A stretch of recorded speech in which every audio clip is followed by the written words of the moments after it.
Hey guys, hope you're all having an awesome day so far. I'm here with another great car video. Supercars. They're incredible machines, rocketing at incredible speeds. The 21st century so far has been quite interesting, and we've got some incredible supercars along the way. Here's a list of some of the greatest supercars in the 21st century. Let's hope to see many more great supercars in the future. Before we dive into this great video about the best supercars from this 21st century, please take a moment to like and subscribe to my channel if you would like to see more epic content. Thank you. Let us begin. In my opinion, number 10 should be the Aston Martin 177. This beast from Britain's finest was actually one of only 7, as the name sort of implies. And it's a monster making 750 horsepower with a mighty V12. This car certainly deserves it on this list because of its exclusivity, power, and raw speed. I think this is my personal favorite Aston Martin, and it really deserves to be on this list. As I mentioned about the Aston's raw sheer exclusivity, I regret to inform you that you probably won't be able to buy one. It's very expensive and they're very hard to find. And fun fact, one of these monsters was purchased by the Dubai police as part of its special patrol force. This supercar is really interesting and I think it's one of my favorites. Let's move on to the next one. The Mercedes SLS AMG. The SLS is one of Mercedes' best cars to date. It has incredible gull-wing doors and an incredible 6.3-liter V8 engine. This car is a true icon of the 21st century. If we had to choose some of the best cars of the 21st century, which is basically what I'm doing here, the SLS would definitely make it onto the list. It produced an amazing 563 horsepower, which is very good for cars of its time. It was also relatively cheap compared to other supercars, and as I mentioned before, it's just so iconic. The gull-wing doors are, instead of a copy of Lamborghini's scissor doors, Mercedes decided to go original and instead made it reminiscent of its Silver Shadow cars. We were some of the best racers ever to roll on the earth. The Mercedes SLS definitely deserves a place on this list, as I've already said a few times already. Anyway, let's move on to number 8.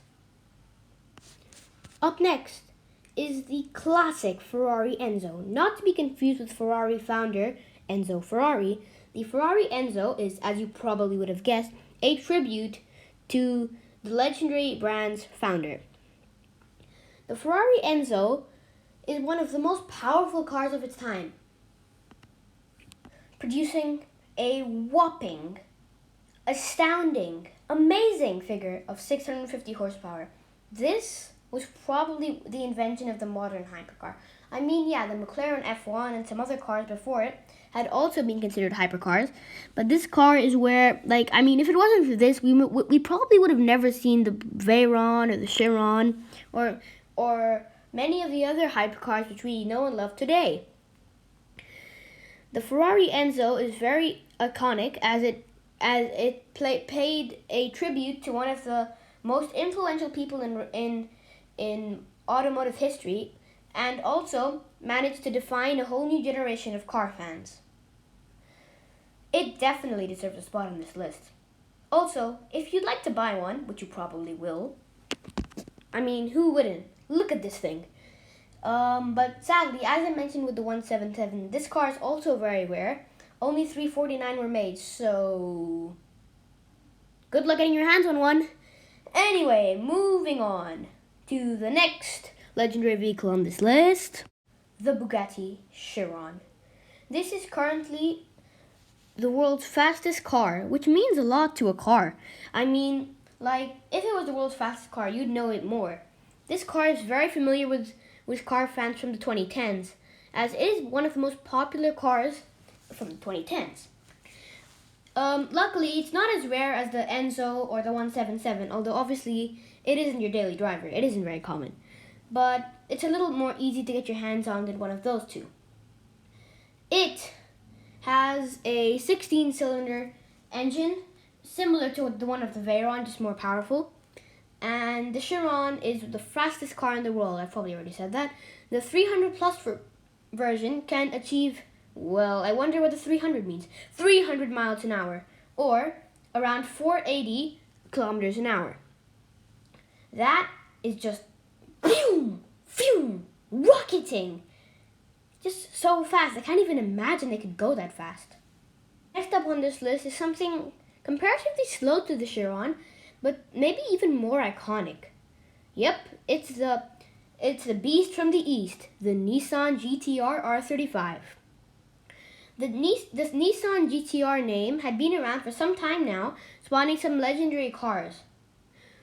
This was its comeback in the 2000s. The R35 has been around for a while now. It's inspired just so many people to get into cars. It, surprisingly, despite its hypercar looks, it has a comparatively puny V6. Although don't be fooled by its engine. It still produces over 500 horsepower and is introducing JDM to a whole new generation. It's probably agreeable by most people that this is the best car offered by Nissan today. The souped-up Nismo version provides even more power, and Nissan GTRs are very much more affordable than, say, a Ferrari. Although they're by no means affordable by your average Joe, they're still much cheaper than other brands and deliver the same or maybe even sometimes more power and performance. This is probably the best car to come out of Japan. I mean, like, pretty much the only car to come out of Japan, which can be a real Ferrari killer. Speaking of Ferraris, here comes one of the newer entries on this list, the Ferrari F8 Tributo. This is Ferrari's new V8 monster. It replaces the 488 Pista and produces a stunning 710 horsepower. That's a lot more than some of the other cars on this list, even more than the Ferrari Enzo. The F8 is basically Ferrari's new sort of, they had the 458 and the 488, now they got the F8. You can say they're V8 series. This car is much more powerful than its predecessors, and it really has those Ferrari stylings, those Ferrari looks, and it looks more modern, sharp, and technologically advanced than ever before. This is probably one of the best Ferraris ever made, and will make history in the coming years for sure. Up next is the legendary, epic Bugatti Veyron. This car, as I mentioned a few more, really inspired this generation of car fans. It was the world's fastest car for some time. It achieved a record-breaking speed of 415 kilometers an hour. In fact, it's still in the top 10 world's fastest cars today, even though it's been almost 16 years since it first launched. The Bugatti has a similar engine to the Chiron, only slightly less powerful.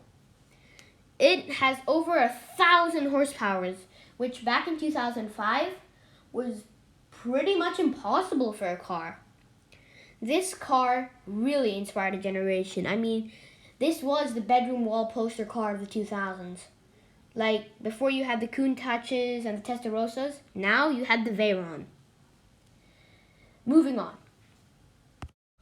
Next, we have something which some might debate should be on this list at all. The Ford Shelby GT500 from 2013. Some people say it might not be a supercar at all. I think it is. And just to clarify, this list is just my opinion, and this is just how I think. So, just my opinion, yeah. The Ford Shelby GT500 was really groundbreaking. 622 horsepower in a Mustang. A Mustang. A Mustang. I've said that a couple of times already now. Yeah. This was really competing with some of the best in the business. GTRs, Porsches. It was just OP. And there's proof to that. In the 2012 World's Greatest Drag Race held by Motor Trend, this bad boy came in 4th. That doesn't sound very good. There were 11 cars, and there were Lamborghinis in there were McLarens in there, Porsches. This Mustang was really going really fast. It beat out some Porsches. Now that is just amazing from a Mustang. So that's why this car really deserves to be on this list. Okay guys, we're at number 2. It's the one you've all been waiting for, the Lamborghini Aventador. Cranking out around 711 horsepower in 2011. This was really groundbreaking for its time. Replacing the legendary Murcielago really needed something worthy to fill in its shoes. Lamborghini really outdid itself. This beast came out in 2011, and it's still being made in 2021. It is still Lamborghini's halo car. Why? It was just amazing. This, like the Veyron and the other cars on this list, defined the 21st century and will continue to define it as we continue in the 21st century. The car had everything you want from the Lamborghini. Mid-engine, scissor doors, and of course, the most important thing, a ton of power. In the aforementioned World's Greatest Drag Race in 2012, the Aventador won. Did it? Did it? Did it? Probably did. So yeah. The Aventador, it doesn't even need to be explained how it deserves to be on this list. It's just amazing. Next up is our number 1 pick, the car which defined the 21st century. You ready for it? Drumroll please. The Lamborghini Murcielago. Okay, number 1's here, the Lamborghini Murcielago, and its SV counterpart, of course. The Lamborghini Murcielago and Murcielago SV are definitely the definitive car of the 21st century. Here's why. It had the classic Lambo look, similar to those of the Countach Diablo. It was quite similar to the Aventador, although this one was the last Lamborghini ever to have the engine, which was very similar to the one found in a Miura. So they've been using the same engine for 60 years. 70. 60. Yeah. So this car is basically the last of its kind. So you might think it's underpowered, having its engines based on one from the 60s, but you'd be wrong. The standard Murcielago cranked out 640 horsepower, very impressive for 2001, and the final version, the Murcielago SV in 2009, 670 horsepower. Amazing stuff. Although it may sound a little puny in today's 1,000 horsepower machines, the Murcielago is still a great car. It's very powerful, has everything you want from a Lamborghini, and was the last of its kind. This car just defined the 21st century, and I know for a fact that it will continue to define the 21st century until, of course, something even better comes around. Okay guys, thank you very, very much for watching this video. I wonder, what's your opinion on what's the best car of the 21st century? Well, once again, please, please, please subscribe and like to this video, and I'll see you in the next one. Once again, don't forget to subscribe. Please don't forget to subscribe. Bye. Have an awesome, awesome day.